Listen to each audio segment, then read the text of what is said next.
ठीक है। तो यहाँ पे क्या हुआ, जो जे था धारा घनत्व था वो किस पे डिपेंड कर रहा है, वीडी पे। अब हमें पता है यहाँ पे जे का रिलेशन है हमारे साथ किसके साथ, ई के साथ, ये सब कल करवा दिया था मैंने। तो जे का ई के साथ रिलेशन, तो जे इक्वल्स टू क्या आया हमारे पास में, एन ई वी डी। तो मैंने क्या लिखा, एन ई वी डी। और इस वी डी की, हाँ, वी डी की वैल्यू मैंने उठा के यहाँ से रख दी। तो क्या हुआ कि J equals to n e, और वी डी की जगह ई, कैपिटल ई अपॉन एम और टो। यहाँ पे J equals to n e square tau upon m, और ये ई आया, ये पूरा का पूरा। ठीक है, इसको लिखा गया है सिग्मा, जिसे कहते हैं चालकता। ठीक है, अभी प्रतिरोध, प्रतिरोधकता, चालक, चालकता सब करेंगे, वहां पे है ये। तो मैं अभी बता देता हूँ, क्योंकि सब रिलेशन चल रहे थे, ये रिलेशन वी तक तो पहुंच गए। अब इसमें वीडी की वैल्यू रख के ई का रिलेशन निकाल लिया। तो क्या निकल के आया, इसकी वैल्यू कितनी है, इसकी वैल्यू आई n e square tau upon m. यहाँ पे ये सब नियत माने जाएंगे। अब वो जिसने भी कमेंट किया था ना, वो कह रहा है कि टो कभी कांस्टेंट नहीं होता। अरे यहाँ पे नहीं होता कांस्टेंट, यहाँ पे डिपेंड करता है वो। लेकिन यहाँ तो ओम के लॉ के अंदर क्या कहते हैं, सभी भौतिक अवस्थाएं ताप दाब आदि को नियत मानकर। तो ताप को तो क्या नियत मानेंगे ना, जब ताप नियत है तो उसका अपवन वेग भी तो क्या होगा, नियत ही होगा ना। तब जाके ये J इक्वल्स टू रो और ई आया है। समझ में आई बात मेरी। तो रो क्या है, ये चालकता है, अभी आगे पता पड़ेगा। ये प्रतिरोधकता का उल्टा होता है, 1/रो होता है ये। ठीक है, और रो क्या होता है आगे अभी पता पड़े, R L/A, इसको हटाते हैं तो रो आता है। ठीक है, कोई डाउट है। तो ये माइक्रोस्कोपिक लॉ ऑफ ओम्स आ गया, या ओम्स का माइक्रोस्कोपिक सूक्ष्म रूप कहते हैं इसको, ओम्स लॉ का। ठीक है, किसकी फॉर्म में है ये, धारा घनत्व विद्युत क्षेत्र की फॉर्म के अंदर है, किसके साथ है, रो के साथ में, यानी सिग्मा बोल लो इसको। ठीक है, चलो आगे। न्यूमेरिकल कराए थे ना कल, करवाए थे ना, एक और, ये छुट्टी में समझ ले, दोबारा बताऊं, टॉपिक बताऊं दोबारा, तो क्वेश्चन वो छुट्टी में पूछना मेरे से, है ना। चलो आगे। अब मैं इस पे कुछ न्यूमेरिकल करवाता हूं तुम्हारी शीट का। शीट का पहला क्वेश्चन, कॉन्सेप्ट चेकर 18.1, किए तुमने, मॉड्यूल देखा, तेरा तो हो गया, ये तो कल डिस्कस कर लिया था, तुम लोगों ने किया था क्या, किया था क्या। तो जो पहला क्वेश्चन है उसको देखो, 18.1 पेज नंबर 83 के ऊपर। जो पहला क्वेश्चन है,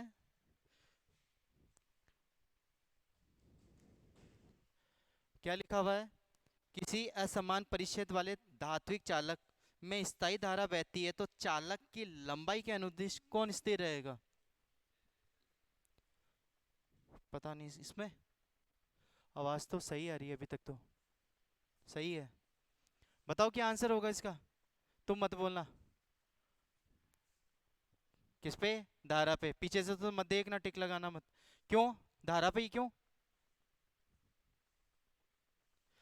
किसके समानुपाती होती है धारा, I equal to Q upon T होता है।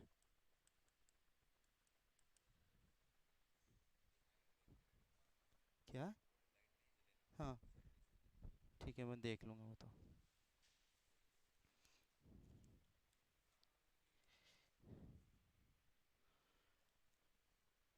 अरे इसके लिए लिख लो कि धारा का मान है ना, ना तो अनुप्रस्थ काट पे या फिर उसकी मोटाई पर निर्भर नहीं करता।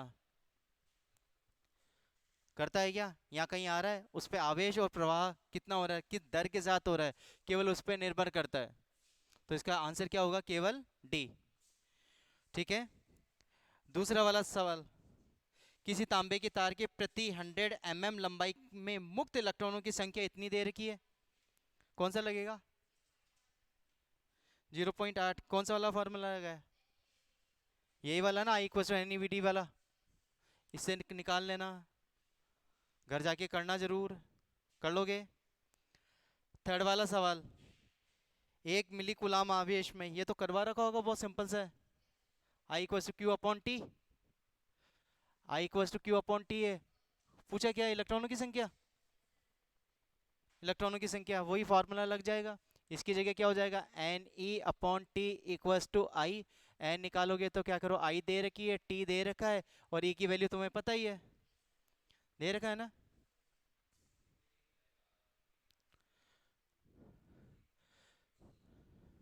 चले, तो इससे आंसर निकाल लोगे क्या, करना है ना। फिर क्वेश्चन नंबर फोर्थ,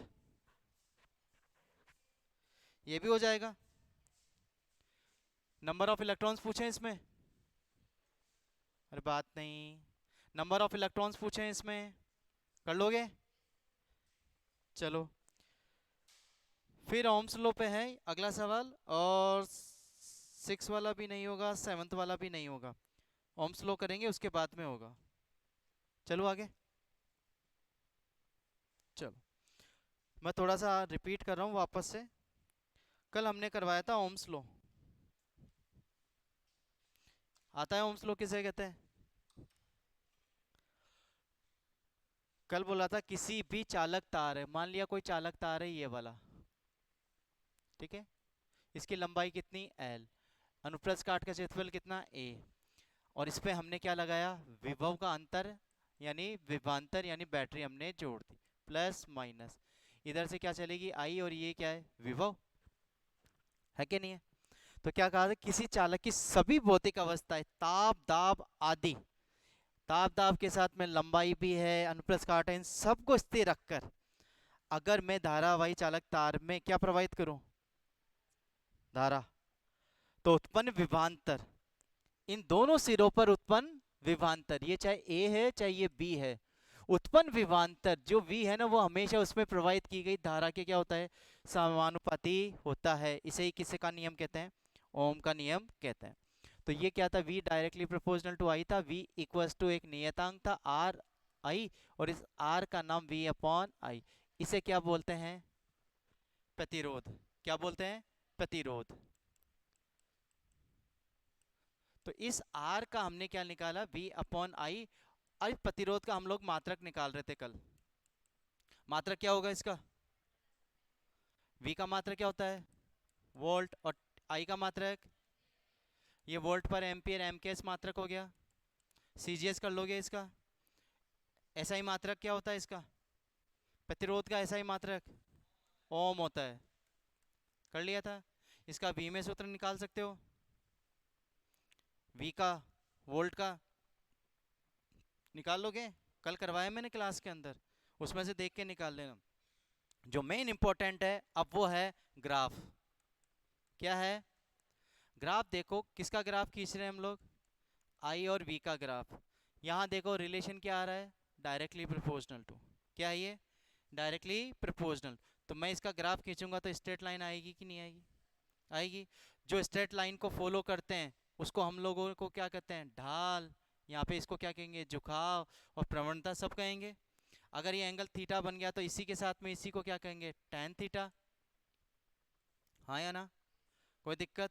तो जब तक v और i का ग्राफ एक स्ट्रेट लाइन आएगा तब तक तो ओम्स लॉ फॉलो होगा, और उसके बाद में ओम्स लॉ फॉलो, सपोज को कि ऐसा कुछ हो गया आगे का, तब ओम्स लॉ फॉलो नहीं होगा। ठीक है, इस पे अभी बात करेंगे हम लोग, कल जो हो रहा था उस पर चल रहा हूँ मैं। फिर यहाँ पे क्या किया था, हमने देखा था कि जो r है वो डायरेक्टली प्रोपोर्शनल टू किसके होती है, टेम्परेचर यानी ताप के डायरेक्टली प्रोपोर्शनल होती है, होता है ना। और ये समानुपाती 1/2 होता है, याद है। तो ये जो ढाल प्रवणता झुकाव मिली, यही किसको, प्रतिरोध को व्यक्त कर रही है कि नहीं कर रही। अगर ये प्रतिरोध को व्यक्त, प्रतिरोध ताप के है, तो यही किसको व्यक्त करेगी, ये स्ट्रेट लाइन ताप को करेगी कि नहीं करेगी, करेगी ना। तो फिर इस पे एक तरीके का क्वेश्चन बना के मैंने पूछा था, ये इस तरीके का और ये इस तरीके का, ये धातु ए है और ये धातु बी है, ठीक है, इसका एंगल है थीटा 1 है और इसका एंगल थीटा 2 है, पूछा। तो ये पूछा था कि किसका ताप ज्यादा है और किसका ताप कम है, ताप ज्यादा किसका, जिसका एंगल बढ़ा। तो यहाँ एंगल किसका बढ़ा है, theta 1 is greater than theta 2। तो मैं ये लिख सकता हूँ कि जो T1 है वो ग्रेटर देन किसके हो गए, T2 के होगा, होगा कि नहीं होगा, चले आगे इससे। अब है काम की चीज। इस ओम्स लॉ के अकॉर्डिंग दो तरीके के पदार्थ होते हैं, एक होता है ओमीय और एक होता है अनोमीय। ठीक है। ओमीय वो पदार्थ होते हैं जो ओम के नियम की पालना करते हैं, नियम की पालना करते हैं, पालना मतलब पालन करते हैं। अरे जिनका ग्राफ है ना वो कैसा आना चाहिए, स्ट्रेट लाइन ग्राफ आना चाहिए। इसको क्या कहते हैं, ओमीय पदार्थ कहते हैं। कुछ चालक, कुछ चालक, ठीक है, ज्यादातर चालक, ठीक है। ये कैमरा हिल गया यार।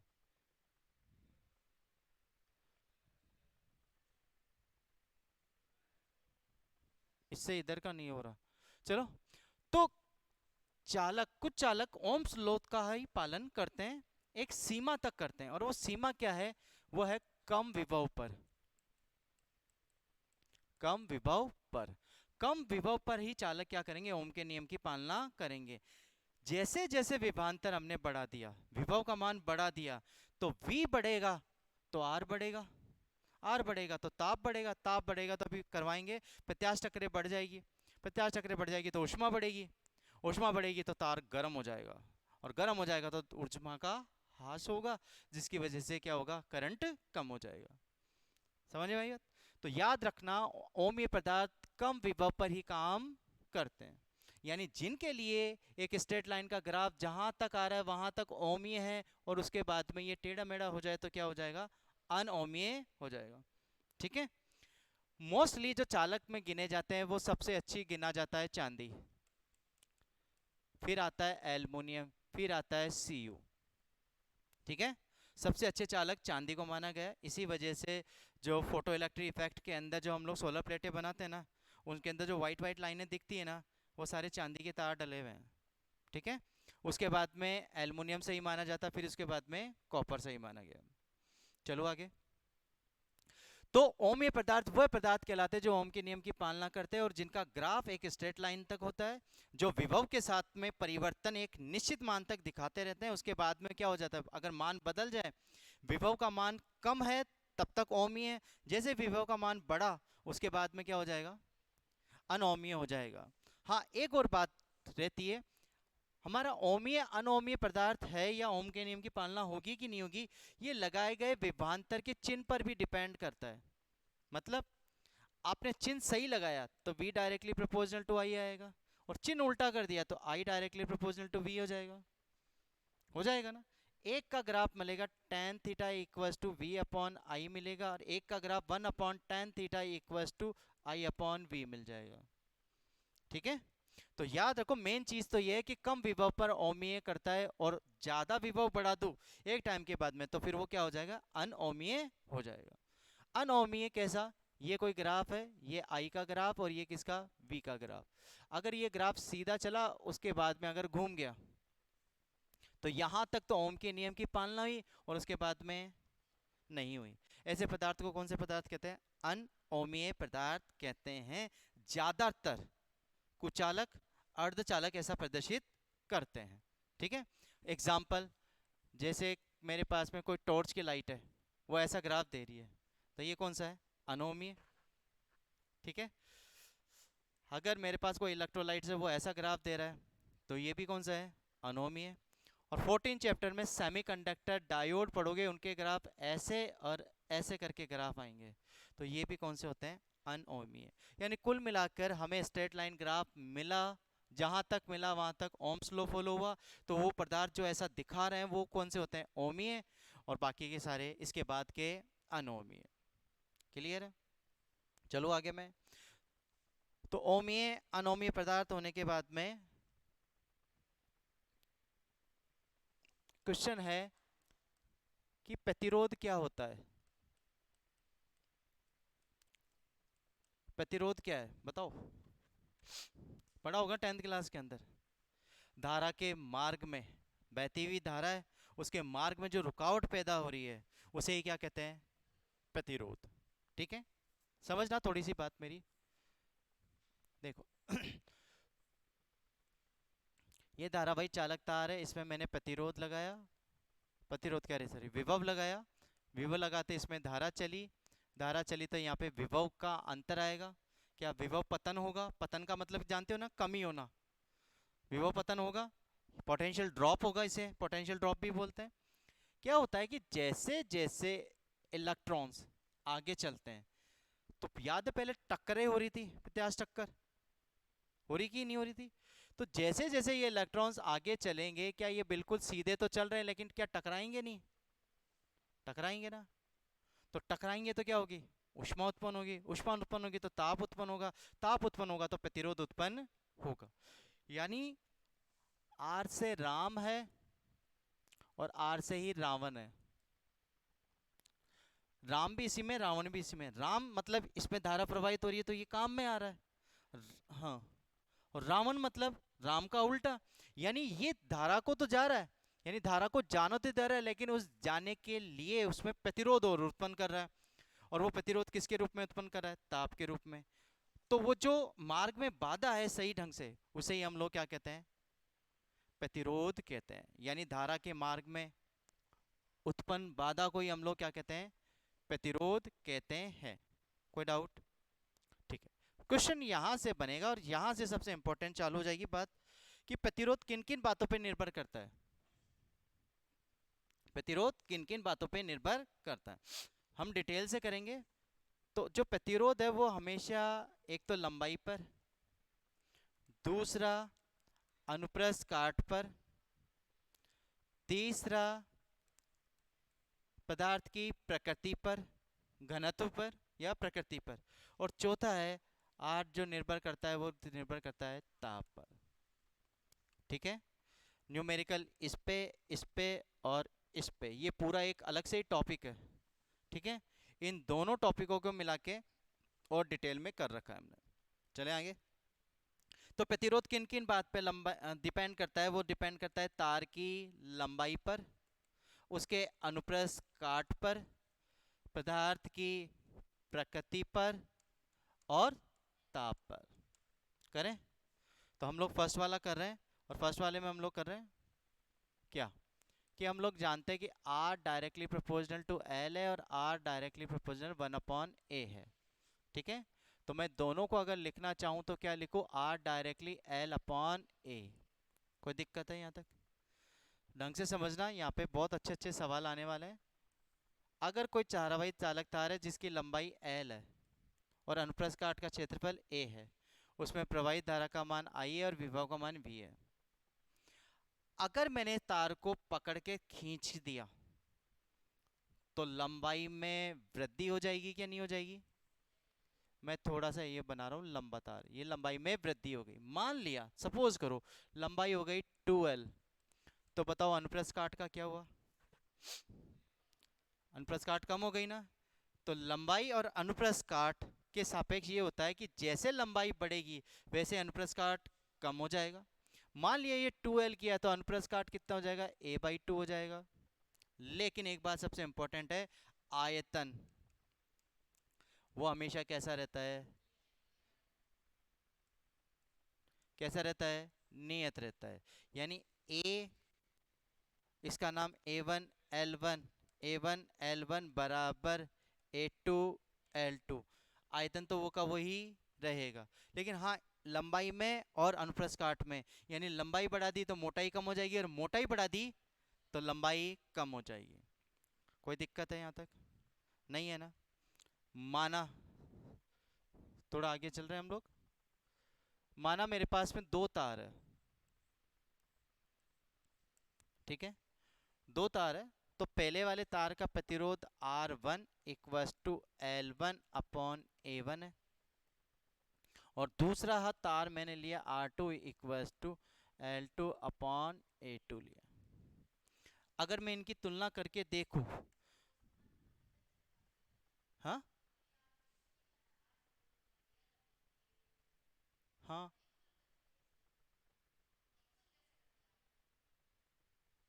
अरे अभी रुक जा। R इक्वस टू, यहाँ पे इक्वल करेंगे तो एक नियतांक आएगा, वो प्रतिरोध आएगा, प्रतिरोधकता आएगी। मैं उसको अभी नहीं बता रहा, मैं केवल इसको लंबाई के सापेक्ष न्यूमेरिकल करा रहा हूँ पहले। समझ रही है? ये आएगा तो ऐसे एल अपॉन ए आएगा। ठीक है। अभी मैं, या मैंने क्या किया, आर किस किस बात पे डिपेंड कर रहा है, लंबाई पे। या तो सिंपल लेके यहाँ पे छोड़ दूं मैं, और फिर मैं ये कहूँ कि जो आर का उल्टा होता है, आर इक्वल्स टू इसको हटाया तो ये एल अपॉन ए होता है, फिर rho equals to L upon A, और sorry R A upon L हो जाएगा। ये प्रतिरोध होती है और ये प्रतिरोधकता होती है। इसको मैं थोड़ा साइड में बाद में बताने में हूँ, क्योंकि न्यूमेरिकल इन पे सबसे ज़्यादा आते हैं। फिर मैं वापस लंबाई पे जाऊँगा, तार को खींचने में किया गया काम देखना पड़ेगा, वो सारा वापस, तो वो वापस एल पे ही आना पड़ेगा इसलिए। ठीक है। तो थोड़ी देर के लिए ये मान ले कि हाँ ये बराबर है, ये किया। अगर मुझे इनके अनुपात निकालने पड़े तो आर और आर टू ये बराबर हो जाएंगे। तो क्या लिखूँ मैं यहाँ पे, L one upon A one upon L two upon A two. क्या ये ऐसा होगा कि L one upon L two equals to A two upon A one होगा कि नहीं होगा? होगा ना। हमें अभी पता है कि अगर मैं ए वन एल वन बराबर ए टू एल टू लिख सकता हूँ ना, लिख सकता हूँ ना। आयतन में तो कोई फर्क नहीं आता, लंबाइयों में चौड़ाई खींचने पर। तो क्या लिखूं मैं, इसको ऐसे लिख सकता हूँ कि sir A two upon A one equals to क्या आएगा मेरे पास में,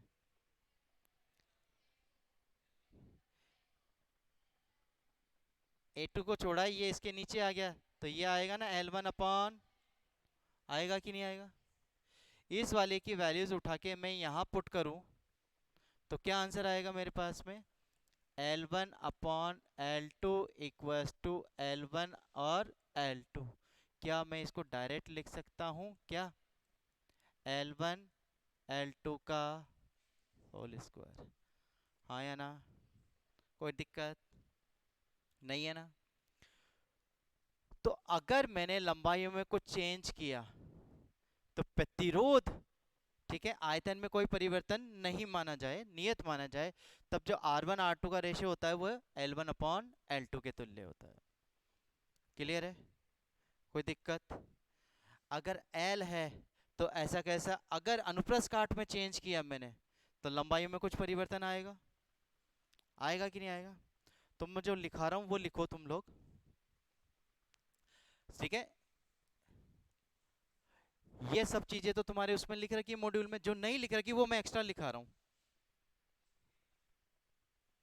मॉड्यूल में लिखा हुआ है सब कुछ जो मैंने बताया, ये वाली चीज ऐसे करके नहीं दिखा रखी है, वो ऐसे करके दिखा रखा है उसमें, अभी बताऊंगा। Del R upon R equals to two equals to del L upon L कर रखा है। ये कैसे किया, इसी को देखो, स्क्वायर है ना, स्क्वायर है, याद है 11th क्लास में एन आगे आ जाती डेल एल अपॉन एल, घात वाला जो था वो। ये प्रतिशत में है सारी चीजें, अभी मैं प्रतिशत का बाद में लिखाऊंगा इसका, तीन चार बातें लिखानी मुझे। तो हेडिंग डालो। ठीक,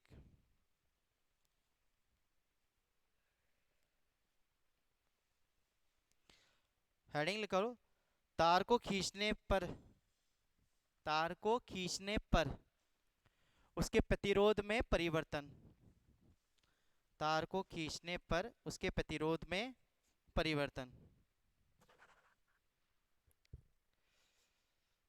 जब किसी चालक तार को खींचा जाता है, जब किसी चालक तार को खींचा जाता है तो उसकी लंबाई बढ़ती है। जब किसी चालक तार को खींचा जाता है तो उसकी लंबाई बढ़ती है, परंतु अनुप्रस्थ काट का क्षेत्रफल घटता है।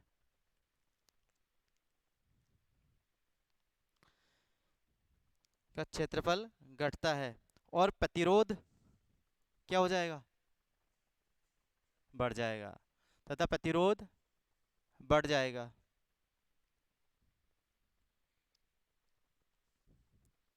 परंतु आयतन स्थिर रहेगा।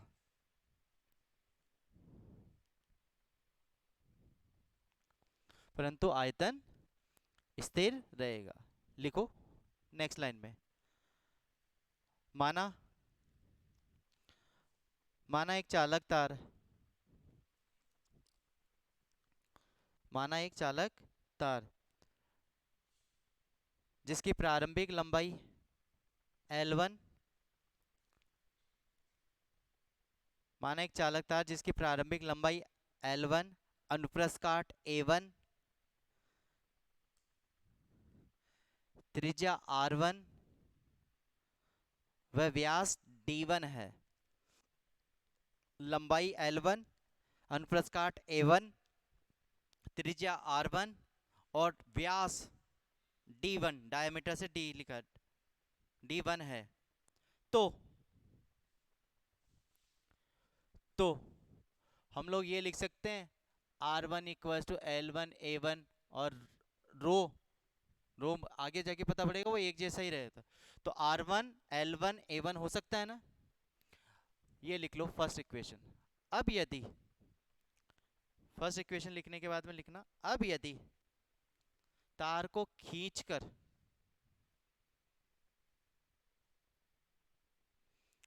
अब यदि तार को खींचकर उसकी लंबाई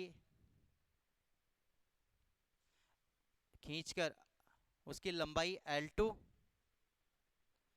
अनुप्रस्थ काट A2, त्रिज्या R2 और व्यास D2 हो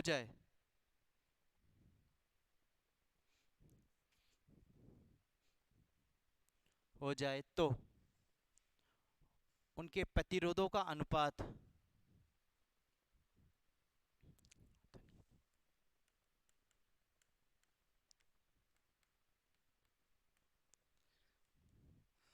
उनके प्रतिरोधों का अनुपात, ये लिख लेना, ये लिखना, ये लिखना, ये लिखना, ये लिखना और ये साइड में लिख लेना।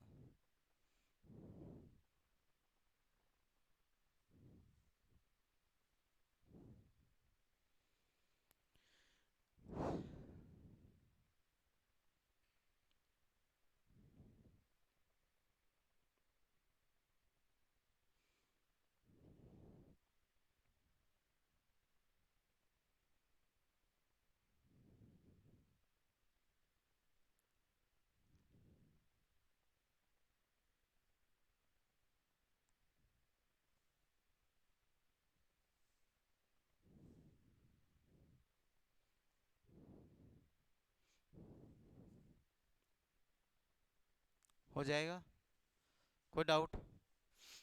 अब मैं एक चीज डायरेक्ट लिख रहा हूं, क्या R is directly proportional to L square हो गया ना एक तरीके से। वो नियम अलग है, ये खींचने के बाद की कंडीशन है, तो ये ऐसा हो जाएगा कि नहीं हो जाएगा? R is directly proportional to, अगर ये है तो ये वाली बात चलेगी। और अगर मैं इसको ऐसे लिख दूं, क्या आगे अगर किसी को डाउट है या नहीं बताना मुझे।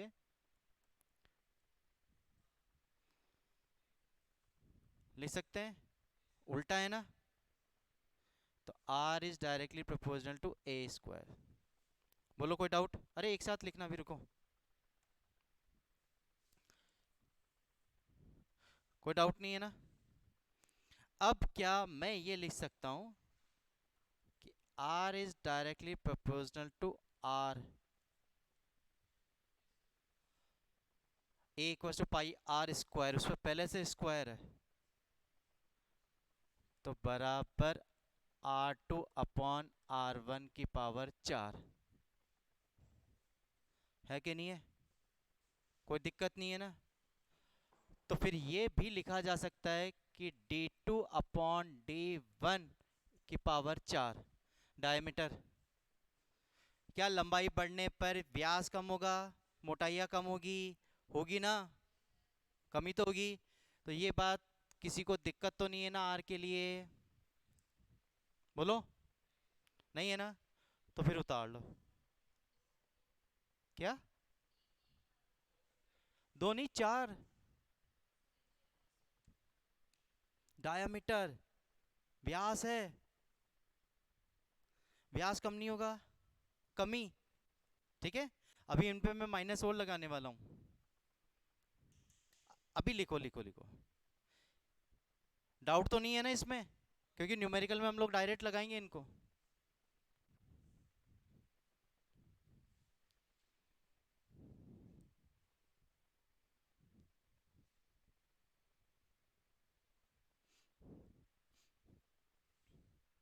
सॉरी, इसको ऐसे लिख लेना, 1 अपॉन लगा लेना।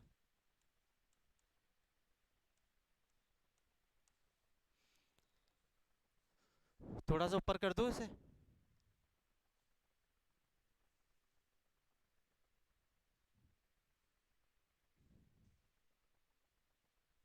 यहाँ तो कोई डाउट? अब लिखो एक इंपॉर्टेंट पॉइंट, लिखो, लिखो, आयतन व द्रव्यमान में परिवर्तन किए बिना, आयतन व द्रव्यमान में परिवर्तन किए बिना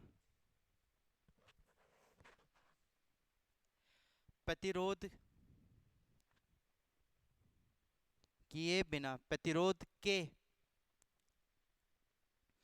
भिन्नात्मक मान में परिवर्तन, किए बिना प्रतिरोध के मान में भिन्नात्मक परिवर्तन या प्रतिशत परिवर्तन या प्रतिशत परिवर्तन कैसे निकालेंगे? किया? कोई डाउट? लिखो, माना किसी चालक की लंबाई L, अनुप्रस्थ काट A व त्रिज्या R हो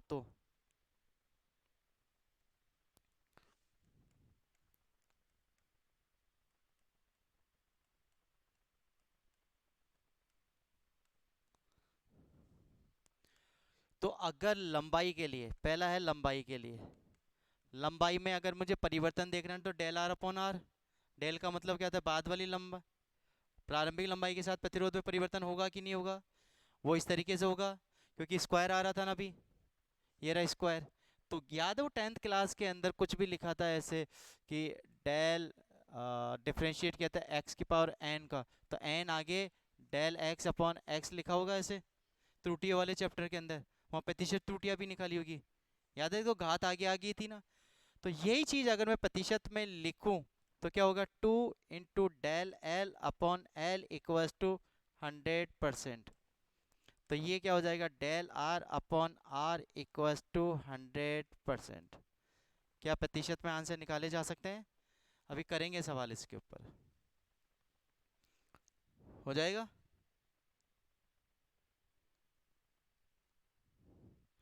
तो ऐसा ही अनुप्रस्थ काट के लिए,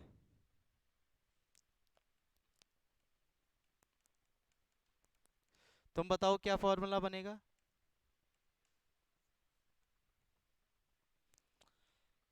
सेम ही रहेगा क्योंकि स्क्वायर है ना।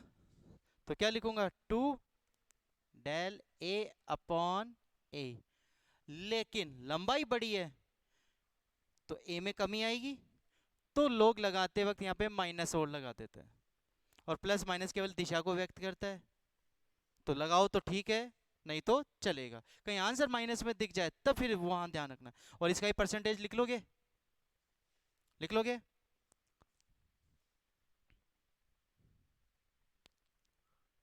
और तीसरा है त्रिज्या के लिए,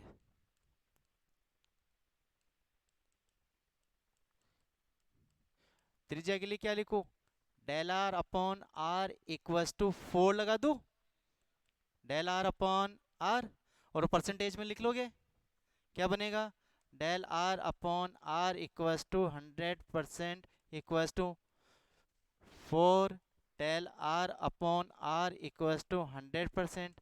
और ऐसा कैसा फोर्थ व्यास के लिए, ठीक है, मैं डायरेक्ट लिख रहा हूँ, del R upon R equals to 100% equals to 4 del D upon D equals to 100%।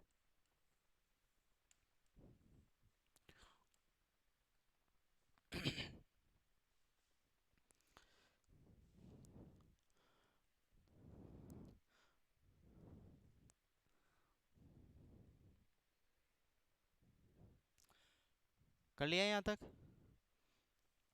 ये सब कुछ तुम्हारे मॉड्यूल में नहीं है, ये चीज ये चीज ये चीज डायरेक्ट दे रखी है तुम्हारे मॉड्यूल में। एक अगला पॉइंट लिखो, ठीक है, ये भी बहुत इंपॉर्टेंट है, नंबर पता नहीं कौन सा पॉइंट है, ये तो फर्स्ट सेकंड फोर्थ इनके थे, कुछ भी नंबर डाल लेना। लिखो, यदि यदि किसी चालक की लंबाई n गुना बढ़ा दी जाए, यदि किसी चालक की लंबाई n गुना बढ़ा दी जाए तो उसका प्रतिरोध, लंबाई कितनी बढ़ाई, n गुना बढ़ा दी जाए तो उसका प्रतिरोध n स्क्वायर गुना बढ़ जाएगा। हाँ, कैसे भी मान लो इसको। लंबाई बढ़ा दी तो प्रतिरोध कितना हो जाएगा, n स्क्वायर गुना बढ़ जाएगा। लिख लिया। नेक्स्ट लाइन में लिखना, यदि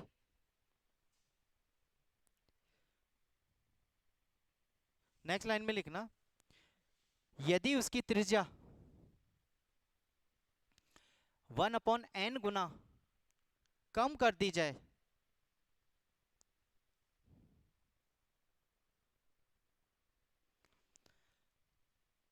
त्रिज्या कितनी कम करी, 1/n गुना, तो उसके अनुप्रस्थ काट का क्षेत्रफल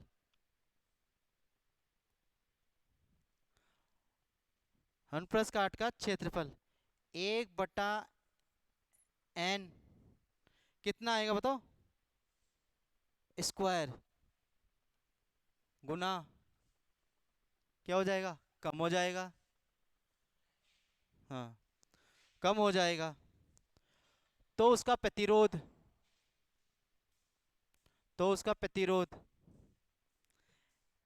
n की घात 4 गुना, तो उसका प्रतिरोध n की घात 4 गुना, ऐसे n की पावर 4 गुना बढ़ जाएगा।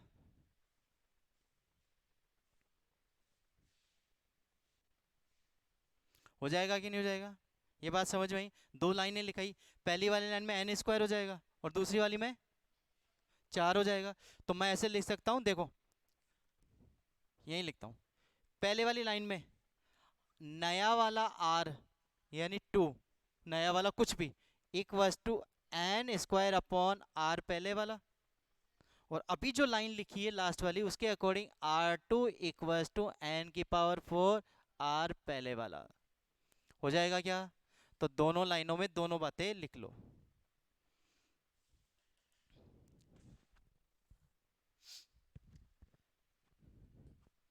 लिखा, अबे पहले लिख ले, अगला लिखो, अगली लाइन, यदि किसी चालक तार को, ये तो जल्दी आया तो बहुत ज्यादा, यदि किसी चालक तार को n बराबर भागों में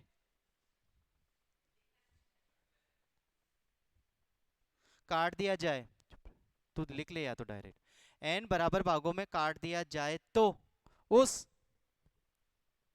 काट दिया जाए तो उस चालक के प्रत्येक भाग का प्रतिरोध प्रतिरोध R equals to R by n हो जाएगा।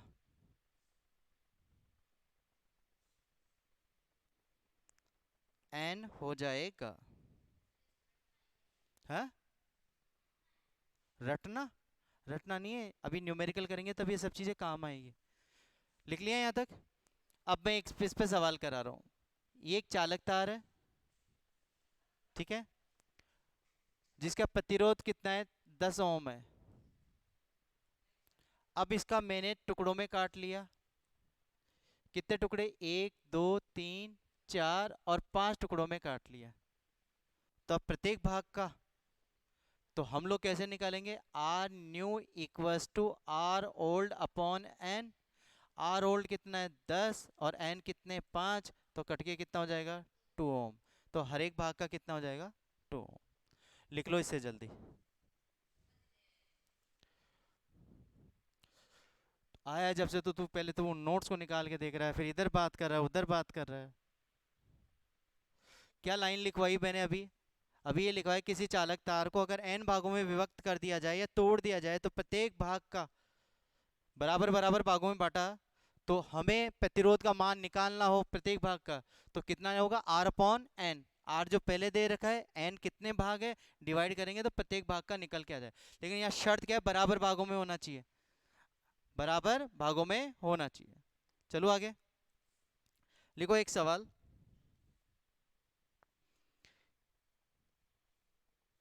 किसी तार का प्रतिरोध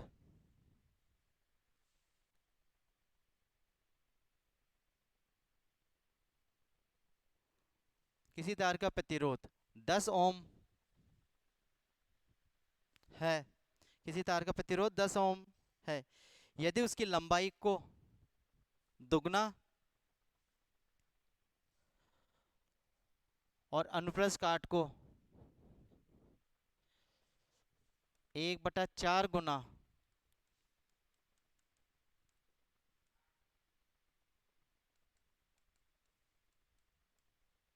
को दुगना और अनुप्रस्थ काट को 1/4 गुना कर दिया जाए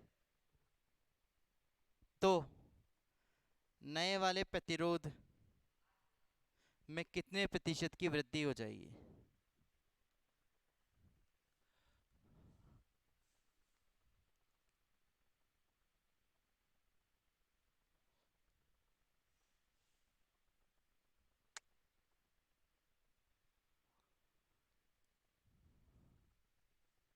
कर सकते हो?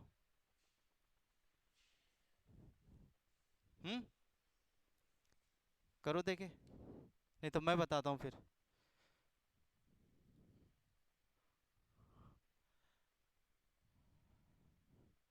आया क्या सवाल समझ में? पहले वाला प्रतिरोध कितना दे रखा है? 10 ओम। तो लंबाई एल होगी, अनुप्रस्थ काट ए होगा। अब वो पूछ रहा है आर टू कितनी है। अगर एल को तो 2L कर दिया और ए को कितना कर दिया, A/4 कर दिया। तो आया नहीं अभी शुरू शुरू के अंदर, शुरू वाले में देखो करवाया ये वाली चीजें, सब चीजें ये वाली। इससे इससे किसी से भी निकाल लो, करो देखो एक बार, नहीं तो मैं बताऊंगा।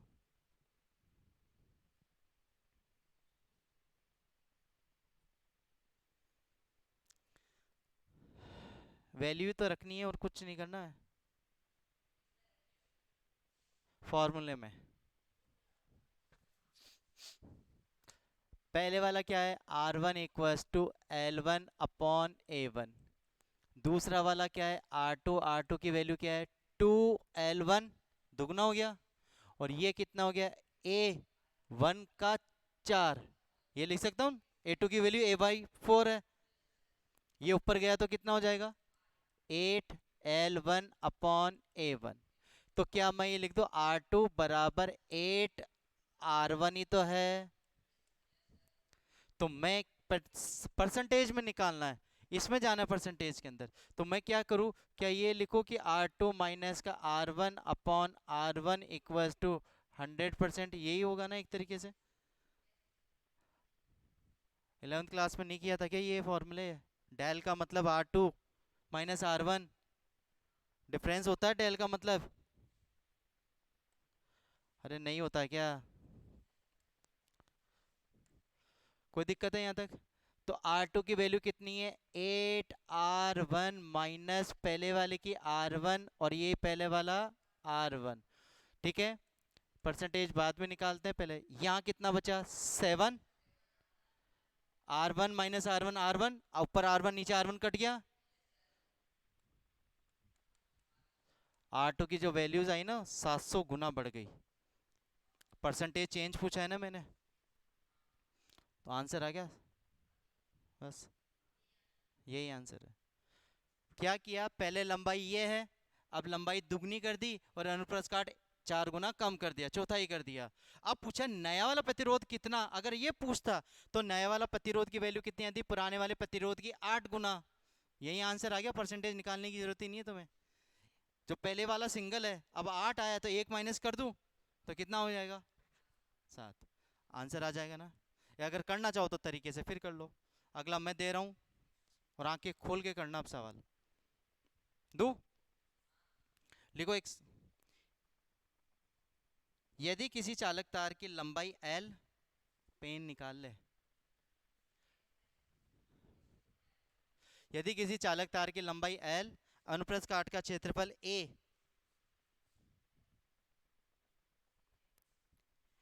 और उस और अब उसकी लंबाई को दुगना कर दे तो प्रतिरोध में कितना परिवर्तन होगा?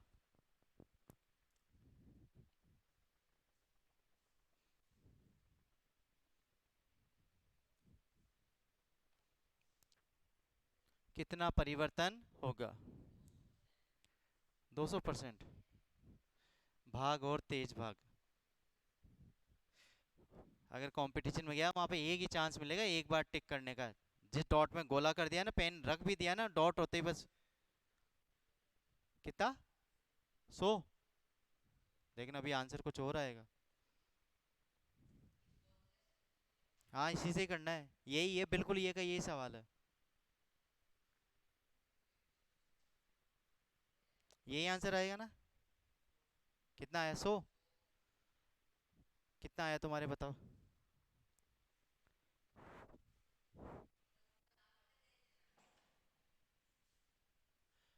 कितना परसेंट आंसर है? है?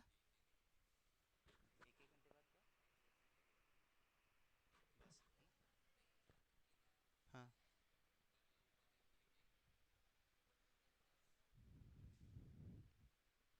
हाँ जी। आया आंसर? कितना?